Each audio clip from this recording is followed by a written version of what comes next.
Here we are with more pivotal change, and we are sliding in to our final segment of the hour. We've been having a great conversation. You've heard a lot about advisors and advisory and consulting, and we talked with Wayne Shelton about the value of consultants and what type of work that they can do and what you need to consider and how the processes work and how the results can truly impact more than just you, the owner, the staff, the clients, the community. There's so much to know about that. So I'm going to pivot back to specifically talking about a good advisor again, being a good consultant.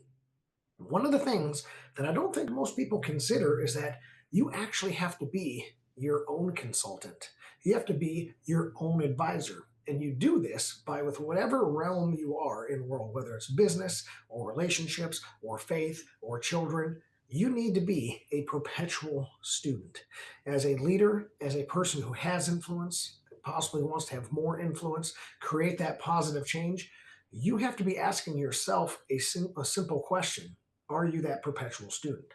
Are you equipping yourself to effectively lead, to navigate challenges, to be able to foster growth within your teams and your business and subordinates?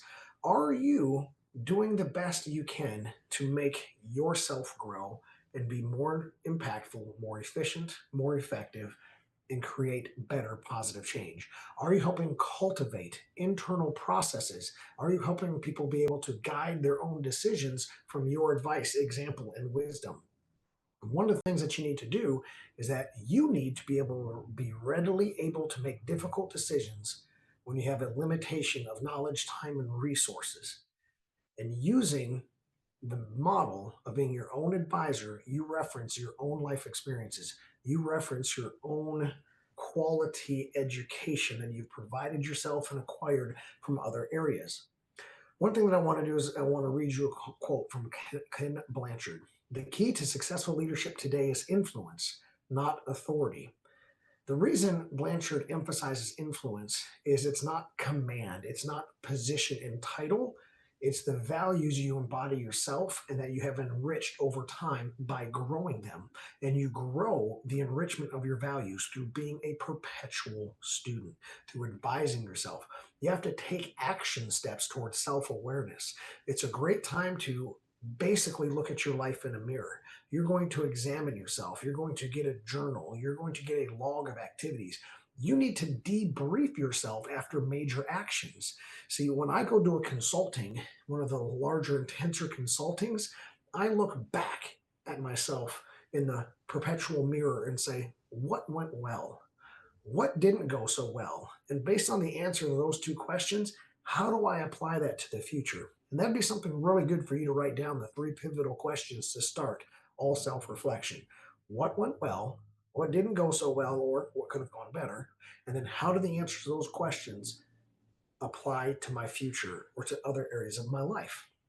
So if you can get to embracing lifelong student, that perpetual student, embracing self-reflection through logging and journaling and debriefing yourself, you'll have an opportunity to do what JFK says.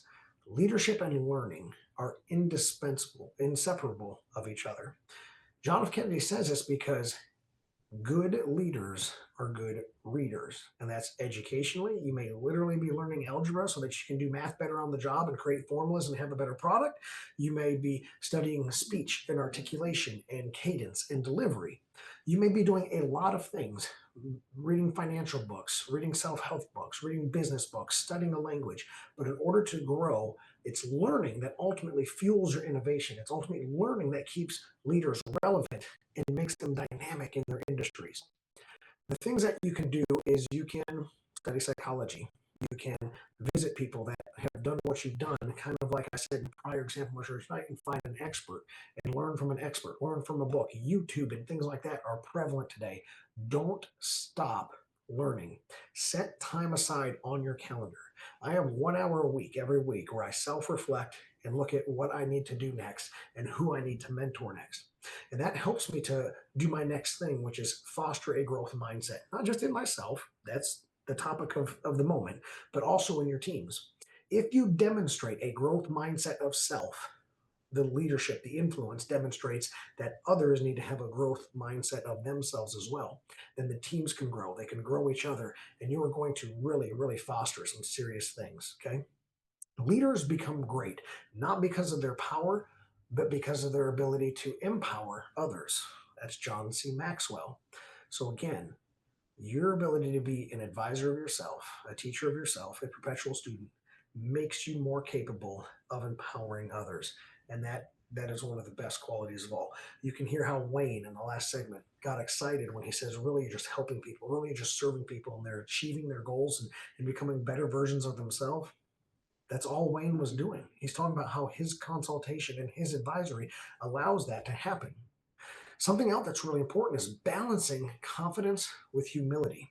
If you've been watching this show for very long, you've heard of my 7 principles or my 7 pillars of leadership. Number 1 is humility. You have to learn humility through your own advising. See, if you're advising yourself just to say, I'm the smartest guy in the room, or I can answer every question and look really good, you're leading yourself down the wrong path. Humility is so important because it actually is much louder. The soft spoken man or woman who waits to deliver the concise, correct response from a position of humility has way more power than the boasting, charismatic braggart. The arrogant do not have true power, but the humble. Humility is not thinking less of yourself, it's thinking of yourself less. That's C.S. Lewis. So if you struggle with humility, I still do, and I certainly did back in my 20s. Think of yourself less. Okay? The other thing is, if you think of yourself less, that means you're aware of the world and people around you, and again, unlocking that door to be your own advisor. It's also statistically proven through mental health sciences and psychology that the more often you think of yourself, the more likely you are to have anxiety and depression. So be humble and think of yourself less. I want you to do that by practicing proactive listening techniques so that you can gather more information, be the last one to speak, go into a staff meeting of which you are technically in control, but let others talk first and write down something smart or clever or impactful that every single person said in the room and practice that listening skill. That is a way to be an advisor of yourself, is to challenge yourself to exercises like that. Celebrate team contributions. If you celebrate team contributions, you're bringing to light the successes of others and therefore imprinting how to be successful through other people's examples. That is a way to be your own advisor, your own consultant. The other thing that you can do is recognize when there's a new change. Recognize when to pivot, when information is lacking, when we're about to have an election. We just had an election, but we're about to have the election take unfold. There's going to be a lot of changes in this country through political policy, through tax code changes, through industry. Things are going to open and close and shut down. So, how are you going to pivot? How are you going to research those areas? How are you going to gather information from your team of advisors and best move forward? Because 4 years after that, there's going to be another change, and you're going to have to do it all over again. If you're the perpetual student now, you've already mastered a system for the future. Practice habits that cultivate self advisor in perpetual learning, and I want to dive in to some of these habits. When I said earlier, set a time for self reflection, it doesn't have to be like a single 2 hour block. You can do 15 minutes every morning. A lot of people who want to grow, let's say spiritually, will say, hey, I'm going to read my Bible 5, 10, 15 minutes a day, or I'm just going to read 2 chapters a day. That's the same thing. You can go pay probably not a lot of money for a special online course or a YouTube subscription and say, I'm just going to work through 1 module a day. I'm going to work through, 15 minutes of advisory. I'm going to study one of these language apps and I'm going to learn 5, 10, 15 words or 20 minutes a day. I'm going to study on that language app. And if you actually take out your phone and you put it in a calendar and you set that date, after that, all you have to do is obey yourself and you are becoming your own advisor. If your teacher said your homework assignment is due by this date and this time, you're going to turn that homework assignment in. So get the habit of being your own self advisor. You are the teacher in this capacity. Obey your homework assignment and get it done. And we just don't think of ourselves that way.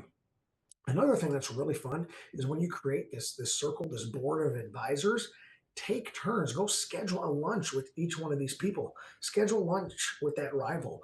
Schedule lunch with that cheerleader. Schedule lunch with one of those people that has expertise and just buy them lunch. Spend the $10 or $15 to buy them lunch or more if you take them someplace fancy and get that wisdom out of them. Another thing that you can do is when you dive into your board of advisors, you can also say, hey, I want to do something called a SWOT analysis. Not SWOT like what I used to do in law enforcement, but SWOT, which is strengths, weaknesses, opportunities, and threats. And if you write this down, I would say at least monthly. What strengths have I developed? What weaknesses am I exposing or vulnerabilities? What opportunities do I have in my immediate future? And what threats are there to my plan, my growth, my vision? You're going to, again, find areas where you are going to need to be a teacher of yourself. So I want to kind of break this down to conclusion.